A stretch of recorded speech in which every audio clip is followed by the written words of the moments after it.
मैं मधुबनी के लिए यही कहूँगा कि ये तो बड़ी गौरव के पल है कि हमारे यहाँ अब न्यूरो सर्जन भी जो है मधुबनी शहर में, और वो भी सक्रिय रामशीला में जो है अवेलेबल हो गए हैं। ये बहुत बड़ा चीज़ है। नॉर्मली ज़्यादातर हॉस्पिटल में ऐसे नहीं है, खास करके मधुबनी शहर में।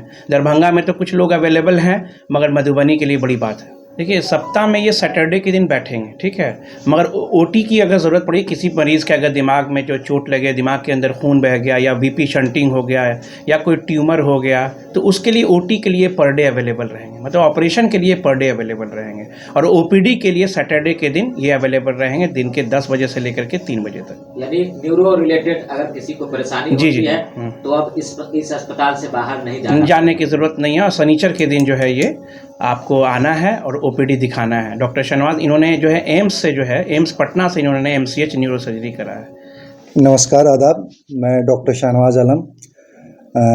मैंने अपना एमबीबीएस और एमएस अलीगढ़ मुस्लिम यूनिवर्सिटी से किया है और MCH neuro surgery AIIMS Patna से किया है। मैं एज ए न्यूरो सर्जन यहाँ रामशीला हेल्थ केयर हॉस्पिटल जो मधुबनी सकरी में स्थित है, वहाँ OPD as a consultant neurosurgeon join किया हूँ, जो हर सप्ताह के शनिवार को जो भी न्यूरो संबंधित मरीज है उसको देखा जाएगा।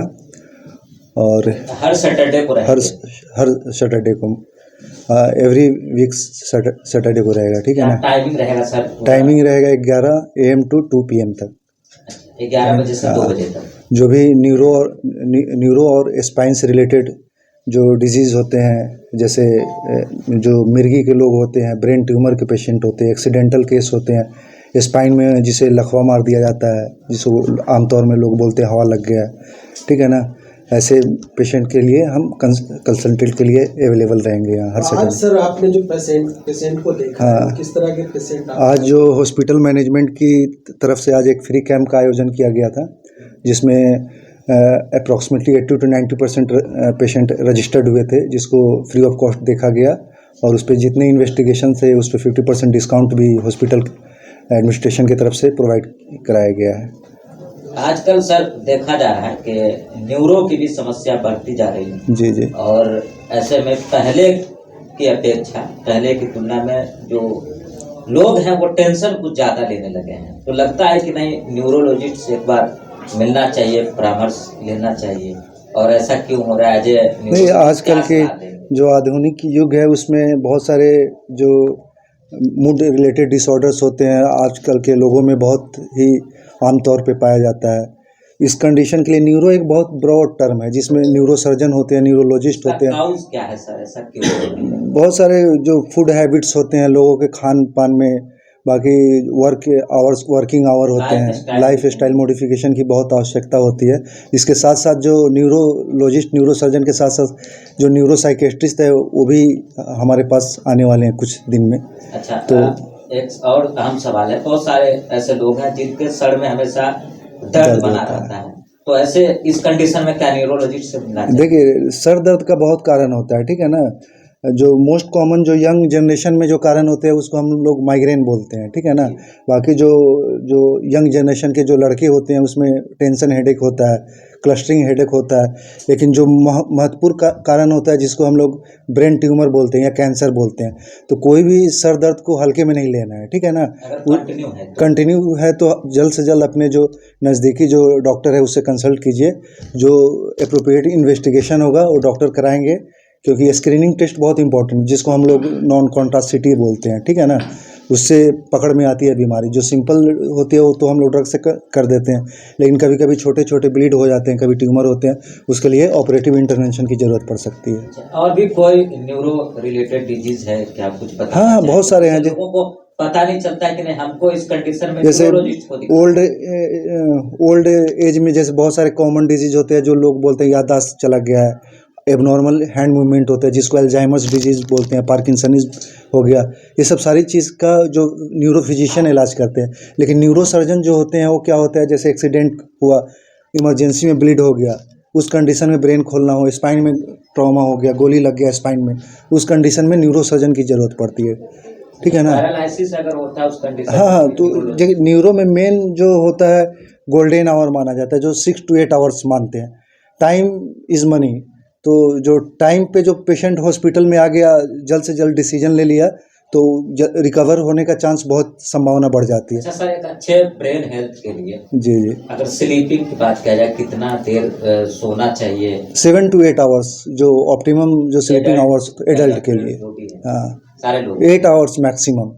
मैक्सिमम। ज्यादा भी सोए तो दिक्कत हो सकती है। तो और क्या, सुस्तापन आने लगता है, पेशेंट ड्राउजीनेस टाइप का फीलिंग होने लगता है। बहुत एक्टिव होने के लिए आपको मतलब 6 आवर मिनिमम और मैक्सिमम 8 to 9 जा सकते हैं आप। कंटिन्यू 8 घंटे सो सकते हैं। हाँ 8 घंटा, जो जिसको साउंड स्लीप बोलते हैं। अच्छा, एक अच्छे ब्रेन हेल्थ के लिए क्या खाए लोग, क्या सलाह देंगे? आजकल तो लोग ज्यादातर टोबैको यूज करते हैं, पान खाते हैं, अच्छे क्या इससे भी प्रभावित हो जो सकते हैं? न्यूरोनल हेल्थ के लिए सबसे बेस्ट है कि आप सुबह सुबह उठे, योगा करें। आजकल जो गवर्नमेंट ऑफ इंडिया भी बहुत उसको प्रोत्साहन दे रही है, योगा करें।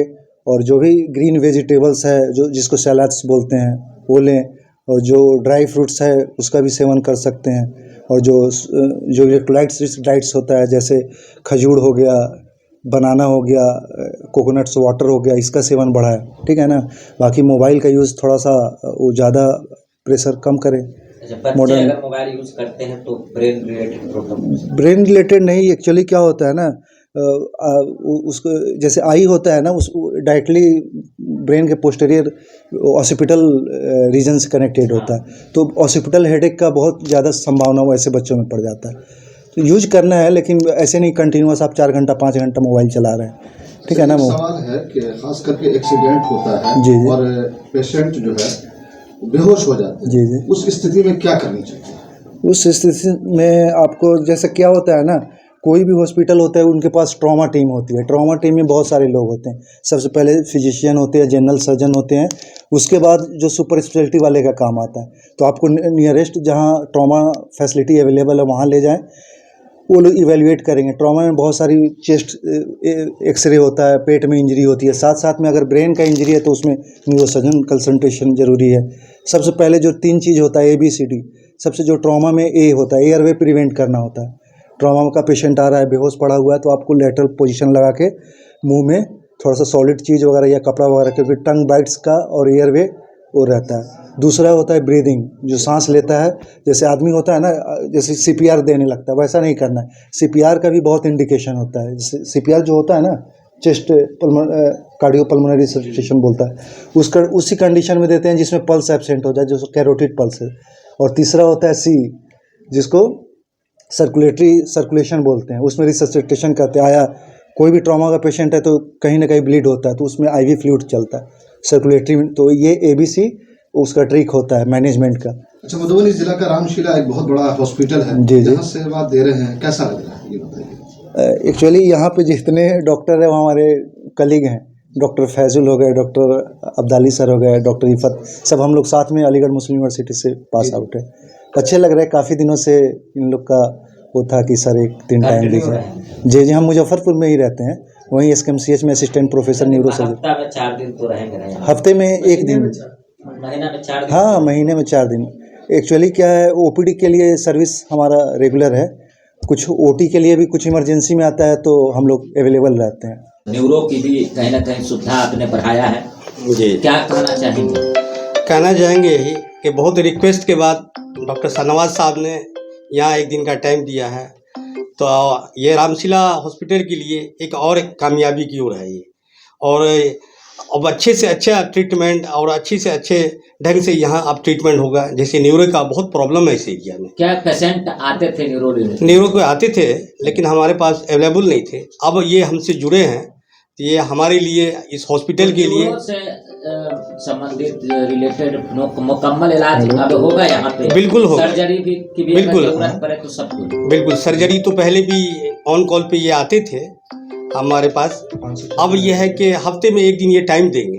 क्या कहेंगे खासकर लोगों के लिए? कहेंगे आप देखिए, न्यूरो के लिए आप परेशान होने की कोई ज़रूरत नहीं है। जिसको भी न्यूरो रिलेटेड प्रॉब्लम है, दिक्कत है, हमारे डॉक्टर साहब से आके हफ्ते में 1 दिन या सैटरडे के दिन आएंगे, इनसे आके सलाह मशवरा कर सकते हैं और अपना ट्रीटमेंट अच्छे ढंग से करा सकते हैं। इमरजेंसी में तो सर 7 दिन अवेलेबल हो सकते हैं। हाँ, इमरजेंसी में ऑन कॉल, जब जैसा कि इमरजेंसी हो गया न्यूरो के लिए, अगर ऑपरेशन की ज़रूरत हुई या कोई ज़्यादा ही है तो ऑन कॉल इनको हम बुलाते हैं और ये करके जाते हैं माशाल्लाह। बहुत सर रामशिला हॉस्पिटल में आगे भी अच्छी सुविधा लोगों को मिले, इसके लिए क्या प्रयास है, आगे क्या सब कुछ नया यहाँ पर सुविधा? देखिए, आगे के लिए हम लोग दिन ब दिन, आप लोग देखते जा रहे हैं कि रामशिला हॉस्पिटल दिन ब दिन कुछ न कुछ नया करते जा रहे हैं और नए नए हम लोग ये जो एक स्पेशलिस्ट डॉक्टर वगैरह हैं उन सबको हम यहाँ से जोड़ रहे हैं। है आपके पास? हमारे पास सारे टोटल ऑल डिपार्टमेंट्स हैं। अच्छा, कार्डियोलॉजी मतलब ये सारे ये